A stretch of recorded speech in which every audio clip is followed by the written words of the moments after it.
I am honored to introduce Lot 1080 in Rock Island Auction Company's upcoming August premiere auction, a painting by Frederic Remington, the legendary Western artist, of the 7th Cavalry charging into Chief Black Kettle's village at the Battle of Washita.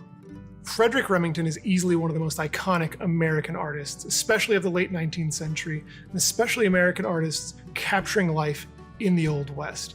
The painting behind me dates to 1888. It was actually painted for an illustration for a history of the United States and its people, published in 1888 and 1889, both in a household edition and a textbook edition. So this painting literally was directly involved in telling the story of the Old West to a generation of Americans.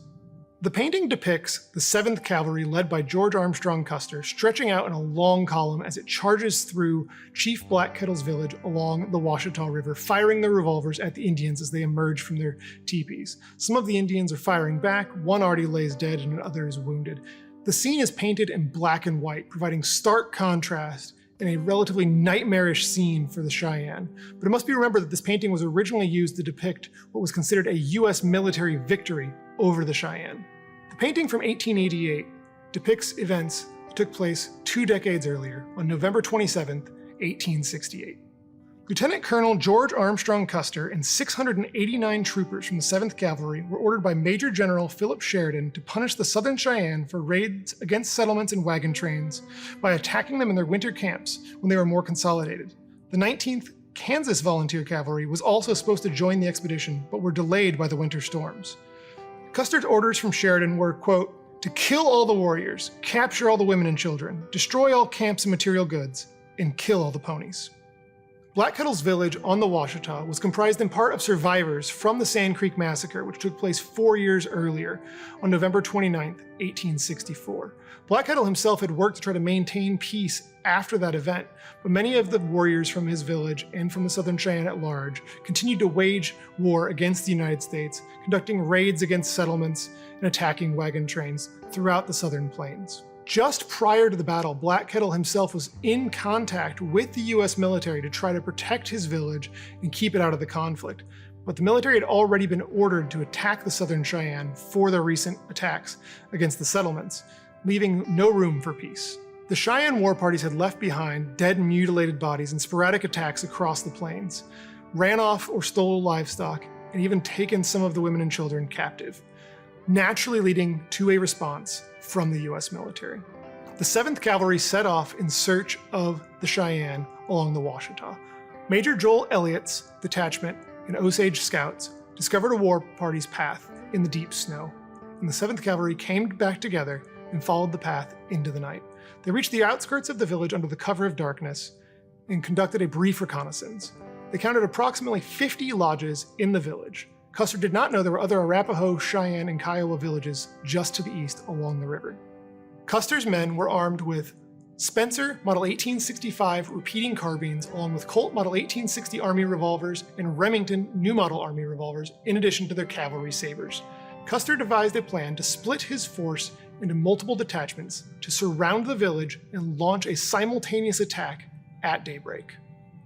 Remington's painting depicts the moment that Custer and his column charged into the camp at daybreak, unleashing fire upon the Cheyenne, who were stumbling out of their teepees after they were woken to the sound of gunfire. Within a matter of minutes, the 7th Cavalry controlled the main camp, but many of its inhabitants quickly scattered to the riverbanks and nearby areas to return fire on the 7th Cavalry and try to protect their women and children who were attempting to flee to the east towards the other villages. Private Dennis Lynch later noted, all mounted men dismounted after charging through the camp and formed a line around the village and shot everything they could see, killed some of the women in the creek. One Mexican yelled that he would surrender, but in the confusion he was killed. Firing around the village lasted fully 2 hours. With their orders to capture the women and children, many of the 7th Cavalry's troopers and officers were eager to track them down as they fled from the village. One of those officers was Major Joel Elliott, the same man who led the detachment that found the war party's trail before the battle. The revolver in front of me is from Lot 1081, the lot directly following Remington's painting, and it's inscribed on the backstrap, presented to Major Joel Elliott by officers and troopers of the 7th U.S. Cavalry, 1868, the same year as the battle. Elliot saw a group of women and children fleeing towards the east and called out for volunteers to chase after them. He reportedly called out to Lieutenant Owen Hale, quote, "Here's for a brevet or a coffin," and hastily took off with a small detachment. Major Elliot and his detachment were never seen alive again. They rode east, chasing the women and children, but ran headlong into a group of warriors coming to aid Black Kettle's village. They were quickly surrounded and wiped out after conducting their last stand. Lieutenant Godfrey of Company K also made an attempt to chase after some of the fugitives from the village, but also saw warriors coming from the east and instead fought a organized retreat back towards the village. In the village, Custer and the rest of the 7th Cavalry were focused on destroying its contents, rounding up the horses, and working to systematically slaughter hundreds of Indian ponies per their orders.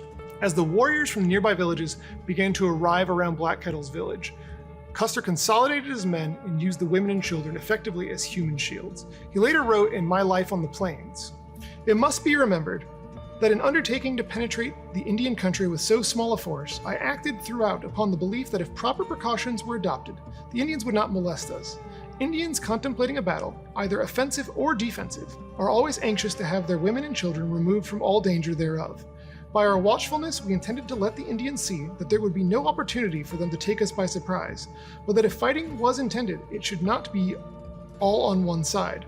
For this reason, I decided to locate our camp as close as convenient to the village, knowing that the close proximity of their women and children and their necessary exposure in case of conflict would operate as a powerful argument in favor of peace when the question of peace or war came to be discussed." Even with the women and children held captive, Custer knew that there was a very real risk of a massive counterattack from the warriors as they consolidated around the village. They worked to finish their gruesome task of desolating the pony herd from the village and destroying the village's contents, and then struck out in a faint counterattack towards the villages to the east to drive the warriors back towards their villages in defense, and then they withdrew in the night towards Camp Supply. Most of the Native Americans killed in the battle were killed in the initial fighting in the first 2 hours. Among them were Chief Black Kettle himself and his wife, Medicine Woman later. Custer later claimed that upwards of 140 Cheyenne warriors were killed in the battle. The actual number killed remains disputed, but is believed to be between 30 and 60, and among them were about a dozen women and 6 children.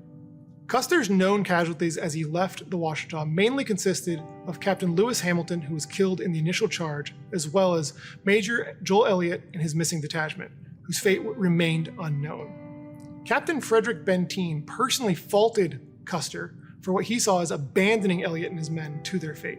By the time the 7th Cavalry was withdrawing, Custer had made attempts to locate Elliott, and by that time they were already dead, so there was nothing to be done. But Benteen still saw it as a betrayal that they left these men behind.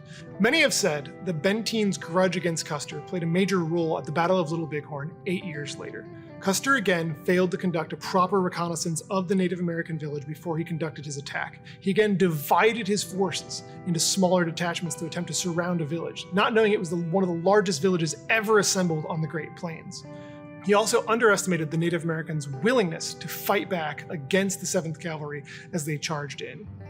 After making contact with the village, Custer sent a message back asking for reinforcements, and Benteen and Reno were either unwilling or unable to support Custer and his men.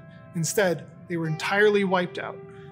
Just like Major Elliott's detachment, the 7th Cavalry did not learn the true fate of Custer and his men until after the battle, when they arrived with a larger force and found their men decimated along the plains.